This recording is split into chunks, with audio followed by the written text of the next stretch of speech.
Fran, uma outra perguntinha que veio pelo Instagram, tá? Antecipadamente, quando o pessoal viu que ia sair o programa hoje, da Aline Tillman. Inclusive, você falou alguma coisa de técnica agora de mindfulness e tal, tá? Pegando, estou puxando essa pergunta. Gostaria de saber sobre técnicas para lidar com o TAG. Você já falou algumas aí, tem mais alguma que você possa dar de dica para a sua colega Aline Tillman? Então, Aline, tem muitas técnicas, mas a ideia principal do livro é que a gente use muito da psicoeducação. Essa é das principais técnicas que a gente tem dentro da terapia cognitivo-comportamental, que tem como objetivo psicoeducar o paciente.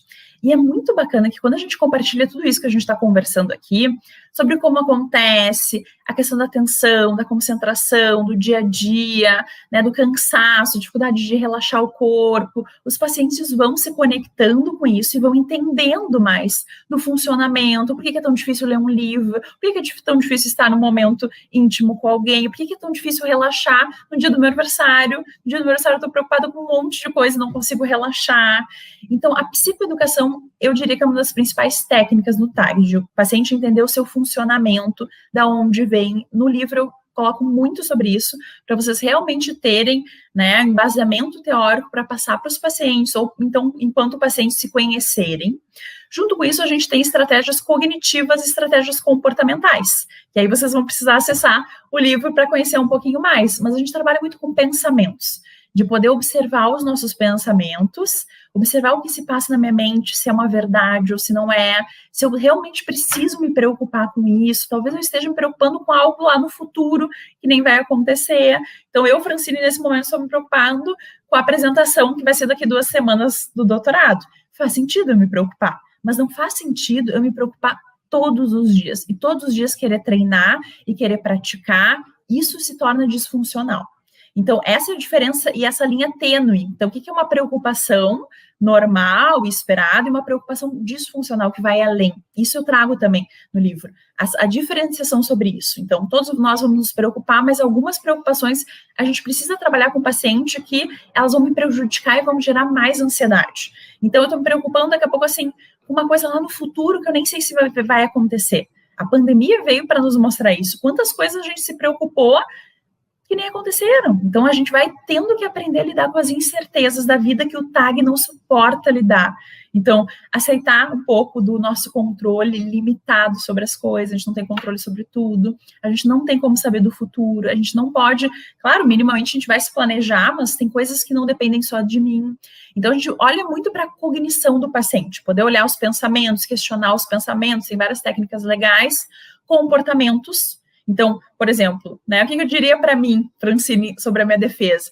Então, Francine, se preocupa, né? Eu estou organizando material, estou preparando a apresentação, mas eu não vou treinar todos os dias, eu não vou ficar me preocupando constantemente sobre isso. Por quê? Porque eu domino o assunto. Então, é conversar, ser seu próprio terapeuta, se auto-instruir. Tem técnicas comportamentais. E junto a isso, eu também coloco muito de estratégias de qualidade de vida. Então, de psicoeducação do sono, da alimentação, exercício, administração do tempo. No TAG, sempre a gente acha que não vai dar tempo para tudo, tudo é urgente. Então, trabalhar, assim, com administrar melhor nosso tempo, ter o tempo do lazer, ter o tempo do descanso, o tempo do trabalho. Então, é uma pincelada sobre algumas técnicas que a gente tem para poder trabalhar no TAG, mas o TAG é muito pensamento, é muito preocupação, então a gente acaba investindo bastante na cognição. Coisa boa, como flui a conversa. Dentro daquela mesma linha de que você já tocou no assunto, mas eu acho que como a gente está chegando no final, acho que a gente poderia meio até que fechar com esse resumo aqui, tá? Quais as principais técnicas de manejo de ansiedade que podem ser ensinadas para o paciente? Você já falou várias ao longo do programa. Se a gente fosse fazer um checklist final, assim, para a pessoa empacotar, pegar o finalzinho do vídeo e falar, isso aqui eu vou levar para amanhã botar na clínica. O que você poderia passar para suas colegas e seus colegas? Difícil resumir, mas vou tentar. Então, dentro disso, eu trabalharia com técnicas cognitivas, ou seja, aprender a observar os nossos pensamentos e ver quais são aqueles pensamentos que são preocupações e pensamentos funcionais, ou seja, faz sentido eu me preocupar, eu tenho que fazer com aquilo, e quais são aqueles pensamentos mais disfuncionais, como a gente fala, que talvez eu realmente precise questionar, olhar para eles, trabalhar mais eles, saber de onde eles vêm. Eu tentaria olhar muito e talvez me distanciar um pouco do meu pensamento. Então, aquele exemplo que eu usei no início, eu estou aqui estudando para uma prova semana que vem, me invade um pensamento, eu não vou conseguir, de olhar para esse pensamento, mas será que realmente não vou conseguir? O que me diz que isso vai acontecer? Eu estou aqui estudando, fazendo minhas coisas, é questionar um pouco esses pensamentos. E dizer para mim, talvez seja só um pensamento, não quer dizer que é uma verdade. Então, seria olhar para os pensamentos, questionar os pensamentos e se preocupar com aquilo que eu posso me preocupar, né, e que faz sentido naquele momento.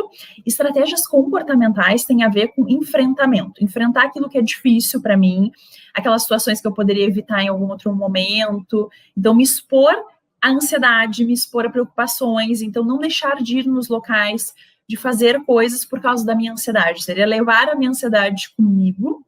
E no terceiro quesito seriam estratégias de cuidados, ou seja, cuidar do nosso sono. Se eu cuido do meu sono, eu melhoro o meu humor no dia seguinte, eu melhoro a minha ansiedade. Então, não levar as preocupações para a cama é difícil, mas treinando é possível. Fazer um treino atencional, eu gosto muito do Mindfulness também para isso, meu projeto de doutorado também teve a ver com Mindfulness. Então, tentar estar aqui no momento presente e algo que é muito simples, mas que eu trabalho muito com os pacientes, é a administração do tempo. TAG precisa conseguir administrar o seu tempo e ver que sim, dá tempo para fazer muitas coisas. Então, eu acho que eu trabalharia um pouquinho, olhar os pensamentos, enfrentamento, me expor a situações, ir para situações mesmo com ansiedade e pensar em hábitos de vida mais saudáveis que podem sim melhorar a minha ansiedade. Acho que seria dessa maneira, Ricardo.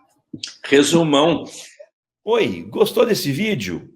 Aqui e aqui existem mais 2 links para você continuar assistindo um excelente material sobre psicologia. E aqui embaixo, um cupom de desconto para você comprar em nosso site. Tchau!